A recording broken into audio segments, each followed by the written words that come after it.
Con el pasar de los años, nuestro cerebro es usualmente comparado con una computadora, pero existe una diferencia fundamental que hace a nuestro cerebro mucho más sorprendente que cualquier computadora que exista en la actualidad, y es la capacidad de cambiar su organización. Anteriormente, en las universidades se enseñaba que el cerebro era inmutable después de cierta edad, pero los últimos estudios muestran que en realidad el cerebro está cambiando constantemente con nuestras experiencias e incluso con nuestros pensamientos. Ahora, para hacer esto más entendible y menos complejo, primero vamos a explicar ciertas cosas. Este es tu cerebro y estos son tus dos hemisferios. Cada uno de ellos lleva información de manera opuesta o cruzada. O sea, es decir, si quieres mover tu brazo derecho, el encargado de mandar la orden es el hemisferio izquierdo. Y si quieres mover tu brazo izquierdo, el encargado de mandar la orden es el hemisferio derecho. Por otra parte, si una persona tiene un daño justo en el área motor izquierda, por lo que no podrá mover el brazo derecho, esto hubiera sido un caso perdido. Sin embargo, si a esa persona le inmovilizan el brazo que aún puede mover, se verá obligado a usar el brazo paralizado. A pesar de la gran dificultad, poco a poco comenzará a recuperar algunas funciones, y mientras más lo ponga en práctica, más recuperará el movimiento. A este fenómeno los científicos empezaron a llamarle neuroplasticidad o plasticidad cerebral. Este deriva de la palabra plasticina o plastilina. Sí, esa misma que utilizábamos cuando éramos pequeños para jugar. Álvaro Pascual es un neurólogo español y fue él quien dio por primera vez este nombre, inspirado por la facilidad con la que la plastilina toma la forma que queremos darle. Ahora bien, expuesto lo anterior, ¿qué es la neuroplasticidad? Como muestra la imagen, vemos un montón de conexiones y estímulos luminosos, y es precisamente el cerebro que tiene esa capacidad de crear nuevas vías neuronales y nuevas conexiones. El cerebro es capaz de modificarse y de modificar las que ya tiene en respuesta al ambiente, a todo lo que recibe y a las conductas, al proceso cerebral mismo y al aprendizaje, es decir, a todo lo que nos rodea. Este proceso de neuroplasticidad es también conocido como plasticidad cerebral y continúa a lo largo de toda nuestra vida. Entonces, la plasticidad cerebral podría considerarse una propiedad del sistema nervioso central que le da la habilidad de cambiar la funcionalidad y estructura en respuesta a cambios externos e internos. Algunas de las ventajas son: a mayor diversidad y número de conexiones corticales, aumenta la capacidad para aprender y generar nuevas soluciones a problemas. Y la otra pues podría ser que el aumento de capacidad cerebral ayuda a que se mejore la capacidad para entender y realizar actividades. Muchas de las personas consideran que nuestro cerebro solo se desarrolla cuando somos niños, y esto es falso. Claro está que hay que resaltar que las mayores conexiones que hace nuestro cerebro va a ser de los 0 a los 3 años, porque ahí estamos aprendiendo todo lo que nunca jamás habíamos visto. Pero esto no significa que llegamos hasta esa edad y que ya no podemos hacer absolutamente nada. Es todo lo contrario, aprendemos desde que nacemos hasta que morimos. Aquí se ven involucrados muchos procesos y están influenciados por las nuevas experiencias. Como mencionábamos al principio, hasta no hace mucho los científicos creían que el desarrollo del cerebro se detenía durante la edad adulta, pero ahora las nuevas investigaciones saben que nuestro cerebro cambia constantemente a lo largo de nuestra vida, formando nuevas vías para adaptarse a nuestro entorno o a nuestro ambiente.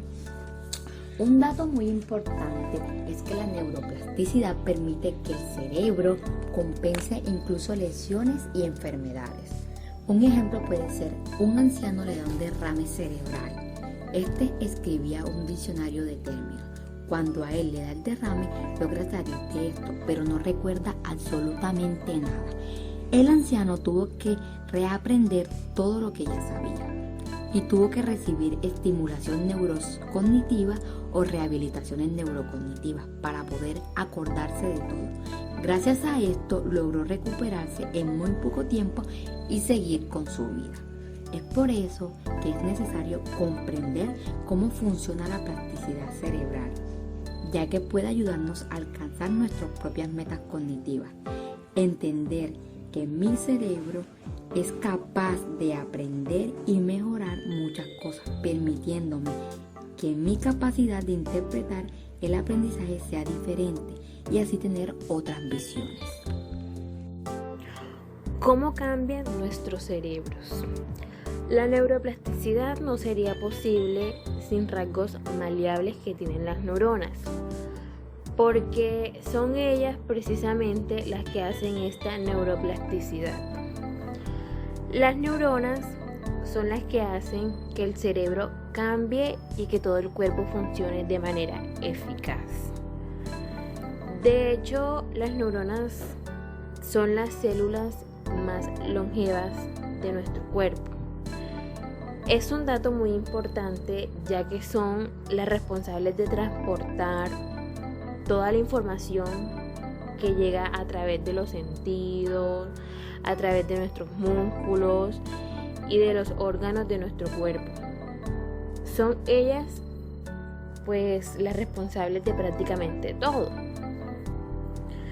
Bueno, cuando hablamos de plasticidad estructural, hablo de esta implicación que nuestro cerebro hace para cambiar su estructura a medida de que aprendemos cosas nuevas o formamos nuevos recuerdos, ya que cada vez que aprendemos nuestro cerebro está cambiando su estructura.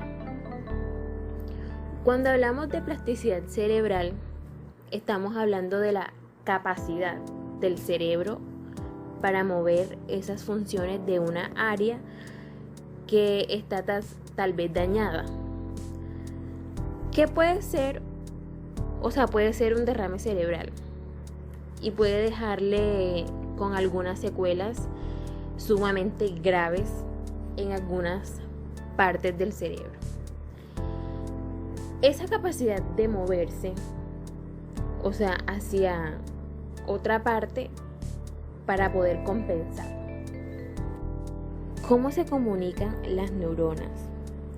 La forma de comunicarse precisamente de las neuronas es a través de cargas eléctricas, y esto es lo que denominamos de hecho como la sinapsis. Estos pequeños huecos que nosotros vemos precisamente en esta parte de aquí de la imagen, donde se liberan estas sustancias químicas llamadas neurotransmisores, son precisamente donde se transfiere la información de una célula a la otra, y es donde deben esforzarse para permanecer activas. Y cuantas más vías sinápticas de estas que vemos aquí se utilice, más fuerte va a ser la comunicación entre las neuronas. ¿Y cómo hacemos eso? Pues con una buena alimentación, haciendo ejercicio y meditando.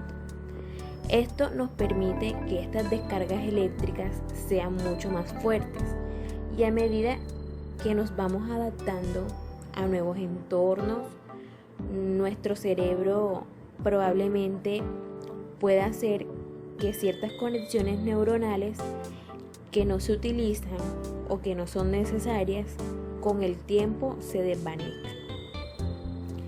El cerebro también va siendo una especie de poda sináptica. Para el cerebro, para que el cerebro funcione, específicamente la poda sináptica debe mantener un equilibrio adecuado.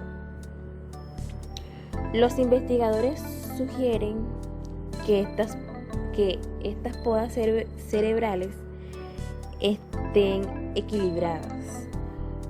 Cuando no es adecuada, podría estar relacionada con algunos problemas psiquiátricos y neurodegenerativos, como por ejemplo la esquizofrenia y el Alzheimer. Entonces, en todo este tipo de cosas es muy importante.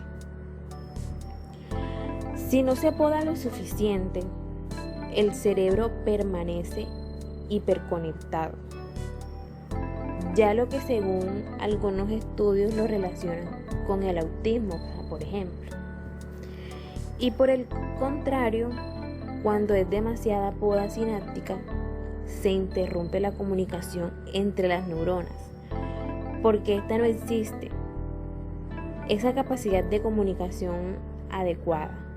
Y es aquí donde se presenta el Alzheimer y la esquizofrenia. ¿Cómo crecen y se reparan las neuronas? Bueno, el cerebro humano tiene miles de millones de neuronas, algunas de las cuales pueden vivir de más de 100 años en los humanos. Las neuronas que no se utilizan, como vimos anteriormente, se debilitan y se mueren a través de un proceso llamado apoptosis. Aquí se logra ver en la imagen de cómo la apoptosis, o sea, este debilitamiento y muerte de las neuronas que no estamos utilizando, se genera hasta que se desintegra. Pero algo muy importante es que también pueden ser regenerados. Y este proceso de regeneración se llama la neurogénesis, o sea, el nacimiento de nuevas neuronas. Se puede llamar neuronas regeneradas. Y aquí se puede ver cómo se produce este proceso. Y aquí vemos cómo queda la neurona madura. Bueno, la neurogénesis solamente se puede dar con el apoyo de otro tipo de células cerebrales que también tenemos, que se llaman diales. Esta célula es súper especial porque gracias a ella las neuronas pueden repararse, moldearse y regenerarse constantemente. ¿Sabías que existen 4 tipos de plasticidad cerebral? La primera es la llamada neurogénesis. Esta hace referencia al nacimiento de nuevas neuronas y células gliales. La neurogénesis se va perdiendo conforme a nuestro crecimiento, es decir, a cómo avanzamos en edad. Un ejemplo claro es cuando un niño sufre de un golpe. No es lo mismo la recuperación o restauración de esas neuronas a un adulto. Va a ser mucho más sencillo de que el niño se recupere de esa lesión que un adulto. El segundo tipo de plasticidad cerebral es la experiencia. Junto con la neurogénesis, estos dos tipos son los que nos permiten aprender nuevas cosas. Pero en esta ocasión, las neuronas cambian sus conexiones sinápticas con otras, así como su grosor y tamaño. El tercer tipo de plasticidad neuronal es el de compensación. Esta hace referencia a que el cerebro empieza a utilizar de otra manera las áreas que ya no se utilizan. Por ejemplo, en las personas que nacieron sin vista o que a lo largo de los años perdieron la visión. Se ha demostrado que cuando estas personas leen en braille, la parte occipital del cerebro se activa, es decir, la parte donde se procesa nuestra información visual, demostrando así que nuestro cerebro reutiliza esas partes que se destinaban para otro uso. Y el cuarto tipo de plasticidad cerebral es la patógena. Es todo aquello que impide el nacimiento de neuronas, cambios de conexiones sinápticas o compensación. A continuación, les vamos a dar unos tips de cómo aumentar tu plasticidad cerebral. Es hora de mandar nuestro cerebro al gym. La primera y una de ellas es enamorarse. Pues esto es curioso, pero es cierto. Cuando uno se enamora, diversos estudios han demostrado que cuando amamos podemos tener manifestaciones somatosensoriales. Esto permite que el cerebro funcione, que las neuronas cambien de dirección, que se adapten, que sean como más expansivas y que de alguna u otra manera el amor activa como una sustancia de recompensa cerebral. Esto hace que las neuronas estén mucho más activas. Cuando nosotros decimos que estamos más enamorados o estamos más vivos, pues esto es cierto. El enamoramiento hace que algunos de nuestros pértidos que nos impiden de repente tomar una acción ante el miedo. Y por eso cuando estamos más enamorados somos como más arriesgados. Hacemos las cosas y nosotros decimos, ¿qué no estás pensando? Pues efectivamente, hay químicamente en ciertas manifestaciones que te hacen ser como más osados, más arriesgados. Y obviamente cuando somos más osados o más arriesgados, somos como plástico. El segundo tip es hacer ejercicio físico, ya que este está relacionado con la plasticidad cerebral, ya que las personas que son más activas son más capaces de modificar sus conexiones neuronales.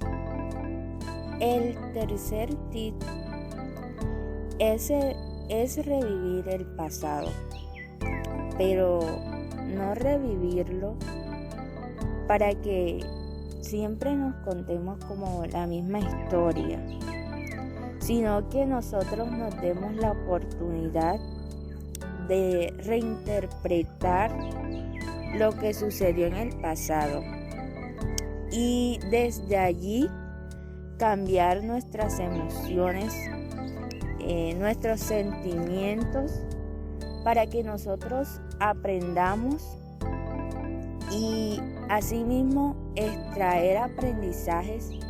Por eso cuando nos dicen en una situación dolorosa, viene un aprendizaje de por medio.